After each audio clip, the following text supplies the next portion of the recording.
हो गया सर। चालू करें। यस, आप लोग शांति बनाए रखेंगे, ठीक है। चलिए, आज चूड़ा दही के बाद दूसरा वीडियो हम बना रहे हैं और काफ़ी महत्वपूर्ण चैप्टर चल रहा है मेंडल्स के बारे में, वंशागति नियम के बारे में। और प्यारे बच्चों, पिछली क्लास में मैंने कुछ बताया था, उसको रिपीटेशन करते हुए आगे का वीडियो बना रहे हैं। तो पिछली क्लास में मैंने बताया था कि मेंडल का परिचय, उसके बाद मेंडल के परिचय के बाद मैंने बताया कि 7 विपर्यासी लक्षणों का चर्चा किया।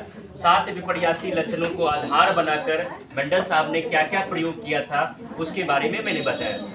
आज हम चालू करते हैं एक संकर क्रॉस मोनोहाइब्रिड और 2 संकर क्रॉस डाई हाइब्रिड के बारे में चर्चा किया जाए। चलिए देखा जाए, काफी महत्वपूर्ण है 10वीं क्लास के बच्चों के लिए भी और 12th क्लास के बच्चों के लिए बोर्ड में आने वाला 5 नंबर का बेहतरीन क्वेश्चन है और इसे गौर से समझेंगे और कोशिश रहेगा कि 100% आपको समझाएं, ठीक है। चलिए चालू करते हैं। सबसे पहले mono hybrid cross, mono hybrid cross.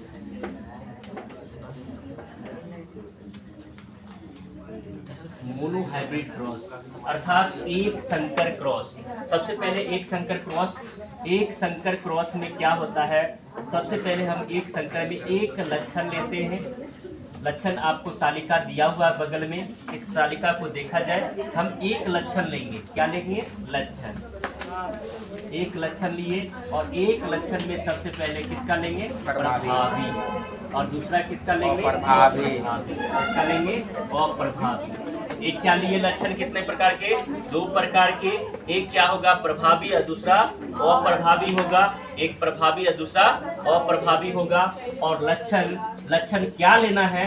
तो सबसे पहले लेना है तने की लंबाई। हम एक एक बारी बारी से 7 विपर्यासी लक्षण का आधार बनाकर आपको एक संकर क्रॉस समझा देंगे, ठीक है। तो सबसे पहले आते हैं तने की लंबाई। तने की लंबाई, तने की लंबाई लिए लक्षण। अब बताओ, लक्षण में तने की लंबाई लिए और इसका लक्षण बता रहा है तने की लंबाई। एक क्या होगा? लंबा होगा, दूसरा क्या होगा?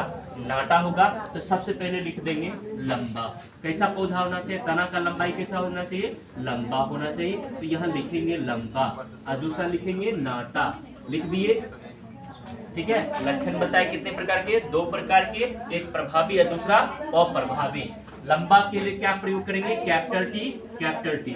नाटा के लिए क्या प्रयोग करेंगे? Small T, small T. नाटा के लिए क्या प्रयोग करेंगे? Small T, small T. अब क्या करते हैं? सबसे पहले ये दोनों क्या है? पेयर में है।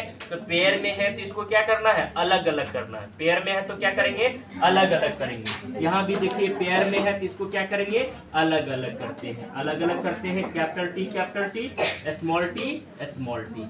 अब जो ये अलग अलग जो किए, इसका क्या नाम होगा बाबू? इसका नाम होगा युग्मक। जब साथ होता है तो उसे क्या कहते हैं? जायगोट कहते हैं, युग्मनज कहते हैं। जब साथ साथ होता है तो जायगोट कहते हैं और जब अलग अलग होता है तो उसे क्या कहते हैं? युग्मक कहते हैं। अब जब अलग अलग हो गया तो इसको क्या करते हैं? सबसे पहले ऐसे घेर देंगे, क्योंकि इसके बाद जो प्रक्रिया होती है वो F1 पीढ़ी का प्रक्रिया होती है। उसमें सबसे पहले क्रॉस करेंगे। क्या करेंगे?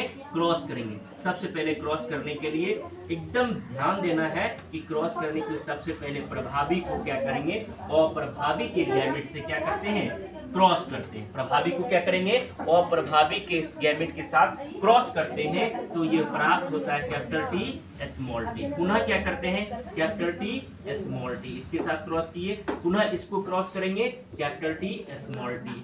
पुनः इसके साथ इसको क्रॉस करेंगे तो क्या होगा? Capital T, small T. थोड़ा ध्यान देना क्या है यहाँ पर, सबसे बड़ी बात है बच्चे यहीं पर उलबुल हो जाते हैं, मतलब भूल जाते हैं क्या करें, हु ला ला करके, ठीक है ना। तो हु लाने नहीं करना है, हमको समझना है कि पहला प्रभावी गैमेट को अप्रभावी गैमेट के साथ क्या करना है? क्रॉस करवाना है। यहाँ ओल वाल हो के गलती कर लेते हैं और बाद में पता चलता क्या हुआ। और ज्यादा बार आप बायोलॉजी में प्रयोग में अगर थोड़ा भी उलझन हुआ तो आपका पूरा गलती हो जाएगा। ना तो आपको F1 पीढ़ी आएगा, ना तो F2 पीढ़ी आएगा, और ना आपका जीनोटाइप फिनोटाइप रेशियो सही आएगा। इसलिए क्रॉस थोड़ा समझिए। प्रभावी लक्षण को पहला प्रभावी लक्षण के गैमेट को दूसरा अप्रभावी लक्षण के गैमेट से करवाएंगे, पुनः पहला प्रभावी लक्षण के गैमेट के साथ दूसरे क्या करेंगे, अप्रभावी लक्षण के गैमेट के साथ करेंगे। इस प्रकार जो प्राप्त हुआ ये सारे प्राप्त क्या हो गए, F1 पीढ़ी। और ये सब F1 पीढ़ी जो है ये कैसे हैं, तो सारे F1 पीढ़ी क्या है, सब संकर है, अर्थात ना तो ये लंबा है ना तो ये नाटा है, ये दोनों क्या है, मिला हुआ गुण है। और ये दोनों मिले गुण को क्या कहते हैं, हाइब्रिड कहते हैं। क्या कहते हैं, हाइब्रिड कहते हैं। मिले हुए गुण को क्या कहते हैं, हाइब्रिड कहते हैं।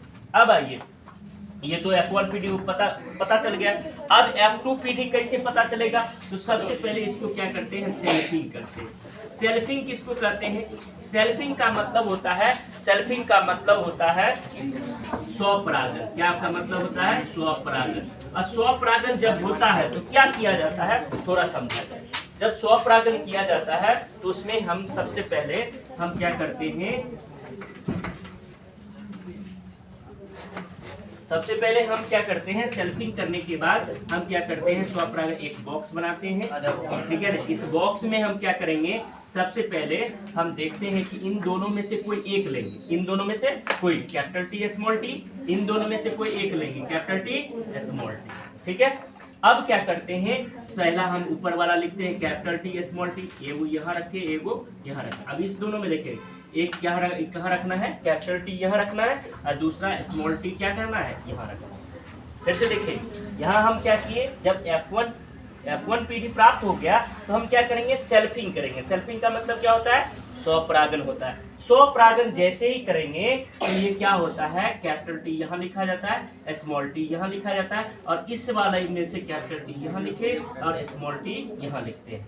अब ये क्या है भाई, ये क्रॉस किए तो ये क्या हुआ, ये सिंबल जो हुआ किसका हुआ, फीमेल का, ये सिंबल किसका हुआ, मेल का। ये दोनों आपस में क्रॉस करेंगे तो क्या होगा, कैपिटल टी, ये कैपिटल टी स्मॉल टी, ये कैपिटल टी स्मॉल टी, ये स्मॉल टी, ठीक है बच्चों। यहाँ पर फिर से देखा जाए, इन दोनों का सेल्फिंग हमको करना है, तो जिन दोनों में से एक गैमेट को यहाँ लिए, एक गैमेट को यहाँ रखे, पुनः इन दोनों में से जो संकर आया, एक टी यहाँ रखे और दूसरा स्मॉल टी यहाँ रखे। आप आपस में कैसे क्रॉस किए, कैपिटल टी यहाँ रखे, फिर क्या किए, कैपिटल टी स्मॉल टी यहाँ रखे, पुनः देखिए स्मॉल टी यहाँ होगा, हाँ sorry, capital T small T और पुनः क्या, स्मॉल टी।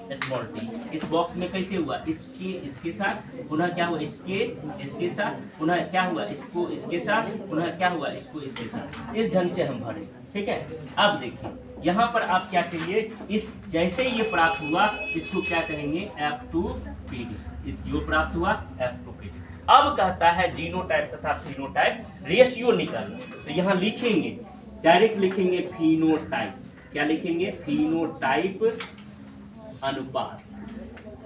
किसका अनुपात निकाल रहे हैं, एक संकर संकरण का फिनोटाइप अनुपात निकाल रहे हैं। तो सबसे पहले लिखेंगे फिनोटाइप अनुपात निकालना है।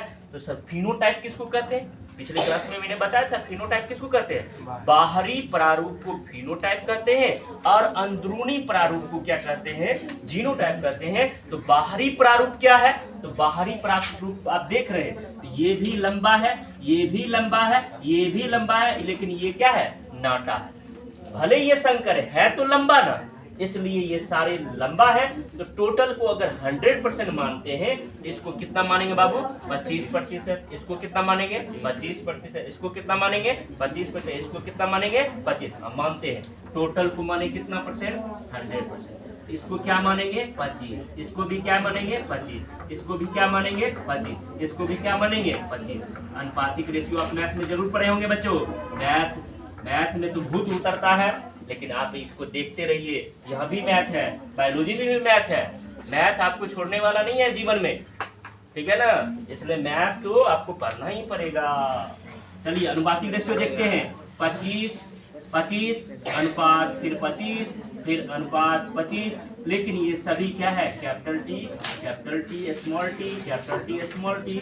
भले ये क्या है, संकर है, लेकिन है क्या, लंबा। और एक अलग अकेला क्या है, 25%। तो अनुपातिक रेशियो में आप जानते हैं, अनुपातिक रेशियो क्या करते हैं, ऐसे लिखते हैं। तो यहाँ टोटल कितना हुआ, 75:25। इसको काटेंगे, 25 से कम 25 है, 25 दिया 75। तो फिनोटाइप अनुपात कितना हुआ, 3:1। फिर से देखिए बाबू, फिनोटाइप किसको कहते हैं, बाहरी प्रारूप को फिनोटाइप कहते हैं और अंदरूनी प्रारूप को क्या कहते हैं, जीनोटाइप कहते हैं। तो अगर टोटल को हम 100 मान लेंगे तो एक को क्या मानेंगे, 25, दूसरे को क्या मानेंगे, 25, तीसरे को क्या मानेंगे, 25, और लास्ट को क्या मानेंगे, 25। अब ये शुद्ध लंबा है, लेकिन ये क्या है, संकर लंबा है, तो लंबा ना, इसलिए 25, 25, 25 तीनों को जोड़ दिए 75, और एक बच गया क्या, आपका 25 बन गया। अर्थात इसका फिनोटाइप अनुपात कितना निकला, 3:1। यही यहाँ पर लिख देना है आंसर। अब आइए जीनोटाइप कैसे निकालते हैं। यहाँ गैदरिंग कुछ ज्यादा हो गया, थोड़ा उसको हम साफ कर देते हैं, तब आपको समझाते हैं आपको जीनोटाइप कैसे निकलते हैं।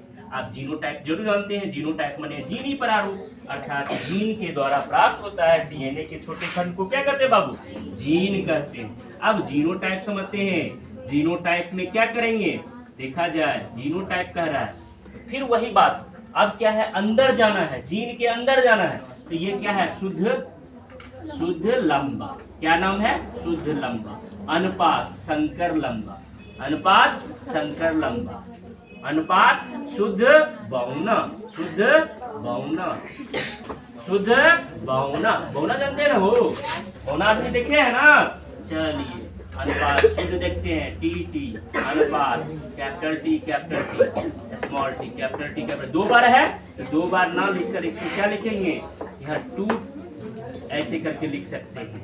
अनुपात क्या लिखेंगे, स्मॉल टी। क्लियर। अब देखा जाए, ये कितना, 25, ये 2 है तो कितना हो जाएगा, 50, ये कितना होगा, 25, काटिए, 25 से कम 25, 25 दूनी 50, 25 से कम 25। अनुपातिक रेशियो निकालने के लिए तो आप बताइए, जीनोटाइप क्या हुआ, 1:2:1, और उसका क्या निकला था, 3:1। क्या निकला था, फिनोटाइप। ठीक है, इस ढंग से आप बनाते हैं, तब आपको क्या होगा, 5 नंबर आपको प्राप्त होगा। क्या पूछेगा क्वेश्चन, ये भी समझ, काफी महत्वपूर्ण क्वेश्चन है, मेंडल साहब से पूछेगा। मेंडल साहब ने अपने प्रयोग में एक संकर संकरण के बारे में बताएं, और ये भी बताएं कि उनका जीनोटाइप रेशियो तथा फिनोटाइप रेशियो क्या होगा। यही क्वेश्चन पूछता है, काफी 5 नंबर का क्वेश्चन है और काफी महत्वपूर्ण है, बोर्ड मॉडल के लिए